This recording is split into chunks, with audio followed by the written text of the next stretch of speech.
Hello बच्चों, एक बार फिर से आप सभी लोगों को प्यार भरा नमस्कार। Good evening, very very good evening. तो लीजिए, हम आप लोगों के लिए क्लास 12th के बच्चों के लिए आज फिर से आ गए हैं आप लोगों के सामने वो क्लास लेकर के जिसका नाम क्या है, माई मदर एट 66।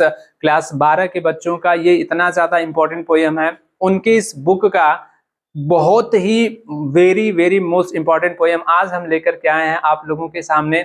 और इस पोयम में क्या क्या बातें होती हैं, किसके बारे में पोयम है और किस तरीके से क्वेश्चन बनते हैं, इसका सेंट्रल आइडिया भी, सारी चीजें इसमें समझाई जाएंगी, आप लोगों को बताई जाएंगी। बस शुरू से लेकर के आखिरी तक आज आप इस वीडियो में बने रहिएगा। कंप्लीट इन्फॉर्मेशन हम दे करके जाएंगे आप लोगों के लिए। तो आई होप आप सभी लोगों को वीडियोस देखने में ऐसे बहुत इस यूट्यूब के माध्यम से बहुत सारे लेक्चर्स रिकॉर्ड किए जा चुके हैं और आप लोगों के सामने भेजे भी जा चुके हैं और आप लोगों ने देखा भी है और बहुत ही सराहना भी कर रहे हैं। उसके लिए आप सभी लोगों का धन्यवाद। और उम्मीद करते हैं कि आगे भी आप सभी लोग ऐसे ही सपोर्ट करते रहेंगे और ताकि हमारे अंदर जो मेहनत करने की जो एनर्जी है आपके सपोर्ट से ही बढ़ती है और हम लोग आपके सपोर्ट से ही आगे और भी कोशिश करते हैं, सब कुछ अच्छा करने का प्रयास करते हैं और दिन प्रतिदिन अपने आप को सुधारने का प्रयास करते हैं और अच्छा करने का प्रयास करते हैं। तो लीजिए शुरू करते हैं आज का क्लास 12th के बच्चों का है और उनके बैच का नाम पता है पहले से आप सभी लोगों को। क्या नाम रखा गया है?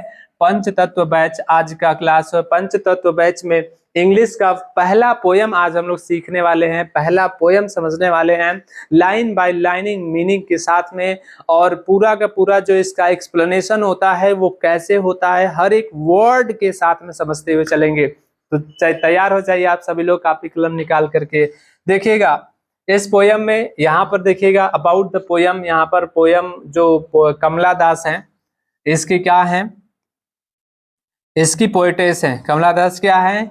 इस पोयम की पोएटेस हैं, कमला दास ही इसकी कवित्री हैं। तो कमला दास ने इस पोयम में क्या बताया हुआ है, वो अपने कह सकते हैं कि किसी और के बारे में नहीं, अपने खुद की माँ के बारे में इस पोयम के बारे में उन्होंने बताया है। इस पोयम में बताया हुआ है, खुद की माँ के बारे में उन्होंने बताया हुआ है। और जैसा कि आप देख पा रहे होंगे, माई मदर एट 66, ये जो पोयम का नाम है, इस पोयम का नाम माई मदर एट 66 क्यों रखा गया, क्यों रखा उन्होंने? क्योंकि उस टाइम पर, जिस टाइम पर ये पोयम उन्होंने लिखा, जिस टाइम पर इस पोयम का उन्होंने क्या किया था, लिखा हुआ था, उस टाइम पर उनकी माँ की एज कितनी रही होगी? 66 रही होगी, 66 साल रही होगी, है ना, जिस टाइम पर उन्होंने इस पोयम को लिखा होगा। तो उस 66 ईयर्स में उनकी माँ के साथ में क्या हुआ, आखिर ऐसा क्या चीज वो नोटिस करती हैं जिसकी वजह से वो अपनी माँ के ऊपर ही एक पोयम लिख देती हैं। तो आइए समझते हैं उस बात को। यहाँ पर अबाउट द पोयम है, जिसके पोयम पोएटेस हैं कमला दास, जो 1934 से 2009 में बेचारी एक्सपायर हो गई थी, डेथ हो गया था उनका। मालाबार केरला में पैदा हुई थी, ठीक है ना। She is recognised as one of India's foremost poets, और यह भारत के सबसे ज्यादा जाने माने बहुत सारे पोएट्स ना, उन कवियों में से एक है, बहुत जानी पहचानी जाती हैं, रिकॉग्नाइज होती हैं ये, ठीक है। ये आपके अबाउट द पोयम के बारे में है, आप लोग इसको ध्यान से समझ लीजिएगा और आपके बुक में भी होगा, ठीक। यहाँ से बिफोर यू रीड समझिएगा ध्यान से, यहीं से आपकी कहानी शुरू होती है और कमला दास यहाँ से वो कुछ कहना चाहती हैं। पढ़ने से पहले एक दो लाइन है, क्या है उसको समझ लेते हैं ध्यान से। देखिएगा क्या कहा जा रहा है कि ageing is a natural process. क्या कहती हैं कमला दास कि एजिंग, एजिंग का मतलब क्या होता है? उम्र बढ़ना, एज का होना, यानी कि जैसे जैसे धीरे धीरे क्या होता है, दिन प्रतिदिन एज बढ़ता जाता है, उसी को लेकर के यहाँ पर बताया गया है कि उम्र का बढ़ना इज है, क्या है? एक नेचुरल प्रोसेस है। नेचुरल का मतलब स्वाभाविक या फिर प्राकृतिक होता है, प्रोसेस का मतलब क्या होता है? प्रक्रिया। तो उम्र का बढ़ना एक स्वाभाविक प्रक्रिया है, वो हमारे आपके हिसाब से या सोच से डिपेंड नहीं कर सकता, है ना। धीरे धीरे आप कुछ करें या ना करें, खाएं या पिए नहीं, लेकिन आपका जो एज है वो धीरे धीरे क्या होता है, हर पल बढ़ता ही जाता है। उसी को कहा गया है कि उम्र का बढ़ना एक नेचुरल प्रोसेस है। हैव यू एवर थॉट, अब उसके बाद यहाँ पर क्वेश्चन पूछ रही है वो कमला दास कि have you ever thought, ever का मतलब क्या होता है? कभी, थॉट माने सोचा, तो क्या आपने कभी सोचा है? क्वेश्चन पूछ रहे, क्या आपने कभी सोचा है कि what are elderly parents expect from us, कि हमारे जो पेरेंट्स होते हैं, जो बड़े बुजुर्ग लोग होते हैं, जो एल्डरली लोग होते हैं, वो हम लोगों से क्या एक्सपेक्ट करते हैं, क्या उम्मीद करते हैं, क्या आशा करते हैं। क्या आपने कभी ऐसा सोचा है, इस बात पे विचार किया है कि आपके माता पिता आपसे क्या उम्मीद करते हैं? आइए उसी चीज को हम लोग समझते हैं। ये क्वेश्चन है, आपसे पूछा गया है और आप इस क्वेश्चन का जवाब जरूर देंगे कि आपके माता पिता आपसे क्या उम्मीद किए हुए हैं। इस प्रश्न का जवाब आप सभी लोग हमें कमेंट करके जरूर बताएंगे। तो चलिए शुरू करते हैं। यहां से पोयम स्टार्ट होता है, देखिएगा, बहुत ध्यान से समझिएगा। अच्छा पोयम, बहुत ही सुंदर सा पोयम है ये। कहती हैं वो क्या कि driving from my parents home to coaching last Friday morning. क्या कहती हैं कि ड्राइविंग करते समय, ड्राइविंग का मतलब क्या होता है, ड्राइव करके जा रही थी, कार चला करके वो जा रही थी। कहाँ जा रही थी? From my parents home to coaching, यानी कि अपने माता पिता के घर से कहाँ जा रही थी वो? कोचिंग जा रही थी। अब ये कोचिंग क्या है? कोचिंग जगह नहीं है, मतलब एक जगह है, पढ़ने वाली कोई जगह नहीं है कोचिंग, है ना। ये कोचिंग है, एक प्लेस है, एक जगह है, वहां पर जा रही थी। क्या करके? ड्राइव करते हुए जा रही थी। कहां से जा रही थी? अपने पेरेंट्स के होम से जा रही थी। कब जा रही थी? लास्ट फ्राइडे मॉर्निंग, यानी कि पिछले फ्राइडे मॉर्निंग को, यानी कि पिछले शुक्रवार की सुबह को। जब वो कहाँ जा रही थी? अपने पेरेंट्स के घर से कहाँ जा रही थी? कोचिंग जा रही थी। वो भी क्या करते समय और क्या करते हुए जा रही? ड्राइविंग करते हुए, कार चलाते हुए जा रही थी या फिर कार से जा रही थी। तो वो कहती हैं कि आई सा माई मदर्स बिसाइड मी। तो क्या कहती हैं कि आई सा, उस टाइम पर जाते समय आई सा, मैं देखी। क्या देखी? My mothers beside me. किसको देखी? अपनी माँ को देखी। कहाँ देखी? बिसाइड मी, अपने बगल में। वो किसको देखी? अपनी माँ को देखी। और क्या देखी? बिसाइड मी, यानी कहती हैं कि मेरे बगल में या फिर अपने बगल में देखी। और डोज ओपन माउथ, और वो क्या की हुई थी उनकी माँ? डोज, डोज का मतलब क्या होता है? ऊंघना। नींद आती है ना, हल्की सी नींद आती है, झपकी लगती है, उसी को डोज कहा जाता है। तो वो ऊंघ रही थी, लेकिन कैसे? ओपन माउथ, यानी कि मुंह खोल करके, ओपन माउथ करके। ऐसे कभी कभी नींद लग जाता होगा आप सभी लोगों को भी। तो ओपन माउथ करके वो क्या कर रही थी? उनके बगल में ऊंघ रही थी। हर face ashen like that of a corpse, और उनका चेहरा। ये सारी लाइंस किसके लिए बोली गई है? कमला दास अपनी माँ के लिए कहती हैं कि उनका चेहरा एशन, एशन था। एशन का मतलब क्या? रक्तहीन कह सकते हैं। कैसा था? एशन मतलब रक्तहीन, राख की तरह था, रक्तहीन था। Like that of a corps, corps माने क्या होता है? लाश या फिर शव, जो डेड बॉडी होती है, लाश होता है ना। तो वही कह रही हैं कि उनका चेहरा, यानी कि उनकी माँ का चेहरा एक लाश की तरह या फिर शव की तरह बिल्कुल कैसा था? एशन था, यानी कि रक्तहीन था।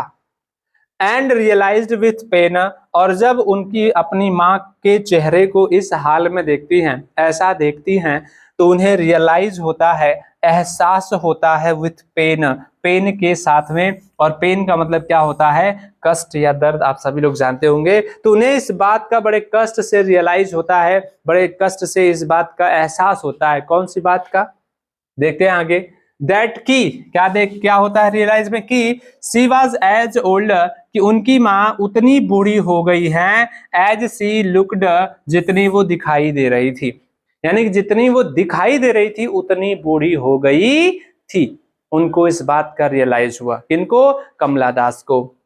But soon put that thought away, लेकिन सून, जल्द ही, put that thought away, put away का मतलब होता है क्या? अलग कर देना, दूर कर देना या फिर छोड़ देना।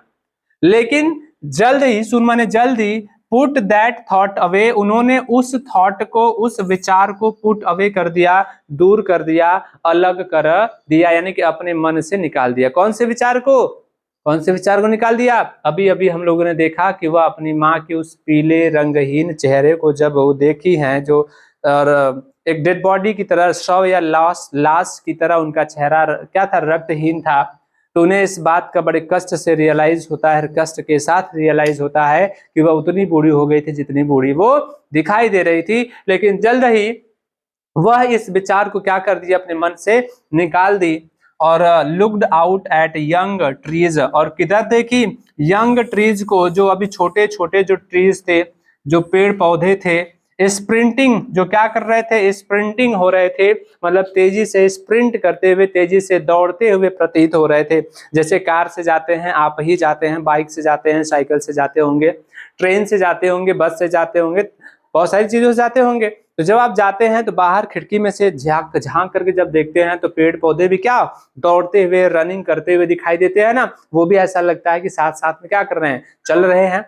तो वही कह रही हैं वो कि इस विचार को दूर करने के लिए, अपने मन से वो निकालने के लिए क्या करती हैं, लुक्ड आउट, बाहर देखी खिड़की से, कहा, छोटे छोटे पेड़ों को क्या करते हुए, तेजी से दौड़ते हुए, ऐसा वो प्रतीत हो रहे थे पेड़, उनको देखी। द मेरी children spilling out of their homes, और किनको देखी, द मेरी चिल्ड्रेन, मेरी का मतलब क्या होता है, खुश बच्चों को देखी, spilling out of their homes, जो अपने घरों से क्या हो रहे थे, स्पीलिंग आउट मतलब बाहर निकल रहे थे, है ना, उन खुश बच्चों को देखी जो कहां से, अपने घर से स्पीलिंग आउट हो रहे थे, मतलब बाहर निकल रहे थे, उनको देखी। But after the airport security check, लेकिन फिर क्या कहती हैं वो, कि इस विचार को दूर करने के लिए, वो अपना मन बहलाने के लिए, अपने मन से उस बात को निकालने के लिए, वो बाहर देखती हैं, पेड़ पौधों को देखती हैं, छोटे छोटे बच्चों को देखती हैं जो खुश इधर उधर अपना घर से बाहर निकल करके खेल रहे थे, उनको देखती हैं। फिर क्या होता है, but after the airport security check, फिर वहां से वो ऐसा करते करते एयरपोर्ट पे पहुंच जाती हैं, और एयरपोर्ट पर सिक्योरिटी गार्ड लगा होता है ना, तो सिक्योरिटी गार्ड चेक करता है कि सब कुछ ठीक है कि नहीं ठीक है। तो जब वो एयरपोर्ट पे पहुंच जाती हैं, तो after the airport security check, तो एयरपोर्ट के जो सिक्योरिटी थे उनके चेक कर लेने के बाद, एयरपोर्ट का जो सुरक्षा गार्ड सिक्योरिटी लगा हुआ था उसके चेक कर लेने के बाद, स्टैंडिंग अ फ्यू यार्ड्स, कमला दास कहती है स्टैंडिंग का मतलब खड़ा होकर के, अ फ्यू यार्ड्स कुछ गज की दूरी पर, अ फ्यू का मतलब क्या, कुछ। तो कहती है कि जब सिक्योरिटी गार्ड चेक कर लिया, सब कुछ ओके था, तो कुछ यार्ड्स का मतलब गज, कुछ गज की दूरी पर खड़ा हो करके, फ्यू यार्ड्स अवे, कुछ गज की दूर खड़ा, कुछ गज दूर खड़ा हो करके, आई लुक्ड अगेन, मैं फिर से देखी, एट हर, किनको देखी, उनको देखी, यानी कि अपनी माँ को देखी। और जब अपनी माँ को देखी तो कैसा दिखाई दिया, wan pale as a late winter's moon, तो उनका चेहरा कैसे दिखाई दिया, वॉन दिखाई दिया, वॉन का मतलब क्या कह सकते हैं, रंगहीन दिखाई दिया। और उसके बाद क्या लिखा, वॉन पैल का मतलब क्या हुआ, बिल्कुल पीला दिखाई दिया, रंगहीन दिखाई दिया, जैसे कि लेट विंटर्स मून, जैसे कि क्या होता है, जैसे कि पिछला विंटर्स मून, शीतकाल का चंद्रमा था, मून था, जैसे पिछले शीतकाल के चंद्रमा की ही तरह, एकदम चंद्रमा की तरह शीतकाल में चंद्रमा फीका दिखाई दे रहा था, उदासीन दिखाई दे रहा था, धुंधला दिखाई दे रहा था, उसी चंद्रमा की तरह उनका चेहरा भी बिल्कुल कैसा, रंगहीन और पीला दिखाई दिया।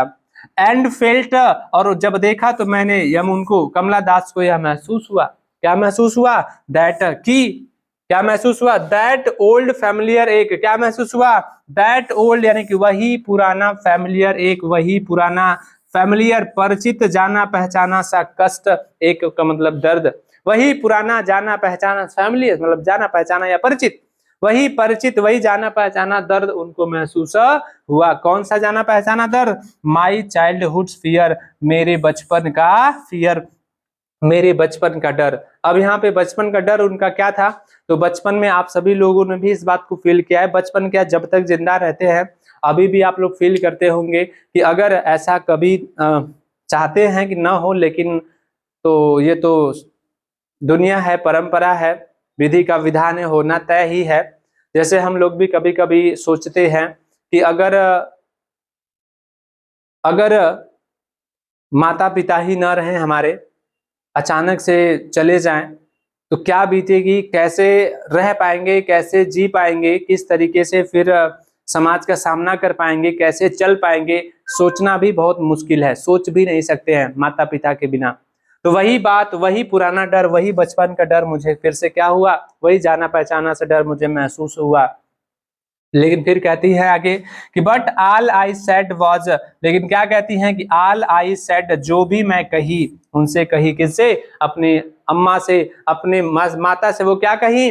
सी यू सून अम्मा। क्या कहती हैं कि अम्मा सी यू सून, जल्द ही मिलूंगी। यानी जब सिक्योरिटी गार्ड उनको चेक कर लिया तो कुछ गज की दूरी पर खड़ा होकर के वही पुराना दर्द उनको फिर से महसूस हुआ, और लेकिन वो कुछ कर नहीं पाई। बस क्या की कहीं कि ऑल आई सेड, यानी कुछ बोल नहीं पाई, और बस इतना ही बोली कि जल्द ही मिलूंगी अम्मा। और फिर कहती हैं कमला दास कि ऑल आई डिड, और जो भी मैं की, यानी कि जो भी मैं कर पाई, तो क्या कर पाई? Smile and smile and smile, केवल मुस्कुराई और मुस्कुराई और मुस्कुराती ही रह गई। यानी कि वो ना तो कुछ बोल पाई और ना ही कुछ कर पाई। लास्ट में जाते जाते समय बस अपनी माँ से यही कह पाई, बहुत जल्द ही मिलूंगी अम्मा, मैं जो बहुत जल्द ही वापस आऊंगी। और कुछ कर भी नहीं पाई, उनको गले भी नहीं लगा पाई, और बस मुस्कुराई, मुस्कुराते हुए वहां से वो चली गई।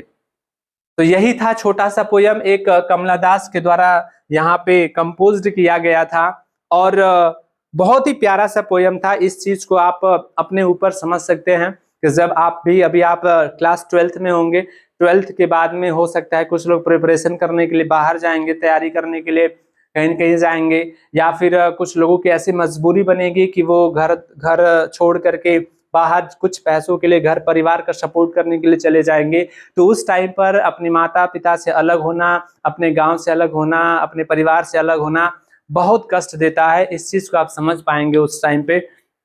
तो यही बात है, ये भी जा ही रही थी अपने मम्मी को छोड़ करके, अपनी अम्मा को छोड़ करके, लेकिन वो कुछ भी नहीं कह पाती, बस इतना ही कही कि जल्द मिलूंगी, और बस मुस्कुराती रही, और मुस्कुराते हुए वहां से वो चली गई। तो कैसा लगा होगा पोयम, आप सभी लोग हमको जरूर बताइएगा। और सेंट्रल आइडिया भी यहाँ पर दिया गया है, आप सभी लोग सेंट्रल आइडिया भी याद कर लेंगे, क्योंकि आपके बोर्ड के एग्जाम में सेंट्रल आइडिया पूछता है। और आप इस सेंट्रल आइडिया को याद कर लेते, बहुत ही आसान सा सेंट्रल आइडिया है इसका। ये सेंट्रल आइडिया आप याद कर लेंगे, आपका एक क्वेश्चन तो बनेगा ही बनेगा, ये तो फिक्स है, गारंटीड क्वेश्चन है, ये तो आने ही वाले हैं सेंट्रल आइडिया। तो आप सभी लोग इसको याद कर लेंगे, ठीक है ना? तो ये रहा आपका सेंट्रल आइडिया। उसके बाद क्या है, ये टेलीग्राम का ग्रुप है, और आप इसको स्कैन कर लेंगे, टेलीग्राम ज्वाइन कर लेंगे, सारे वीडियोज आपको वहां पर प्रीवियस वाले क्लास के भी मिल जाएंगे। और ये चैनल का नाम है, आप सभी लोग देख पा रहे होंगे, सब्सक्राइब कर दिए होंगे, और बाकी अपने नए दोस्तों को, नए क्लासमेट को, नए सहपाठियों को आप भेजते रहिएगा। अगर वीडियो पसंद आ रही है तो लाइक शेयर सब्सक्राइबर करते और करवाते रहिएगा। और कैसा लगा क्लास आज का? क्या आप सभी लोगों को ये पोयम अच्छे से समझ में आया है? समझ में आया होगा तो भी लाइक्स करिएगा, नहीं समझ में आया होगा तो जरूर बताइएगा, हम फिर से इसको पढ़ाएंगे, फिर से समझाएंगे। हम तैयार हैं आप लोगों को समझाने के लिए, बस आप तैयार रहिए समझने के लिए। तो फिर मिलेंगे अगले क्लास में, तब तक के लिए ऐसे ही मुस्कुराते हंसते और पढ़ते रहिएगा। जय हिंद।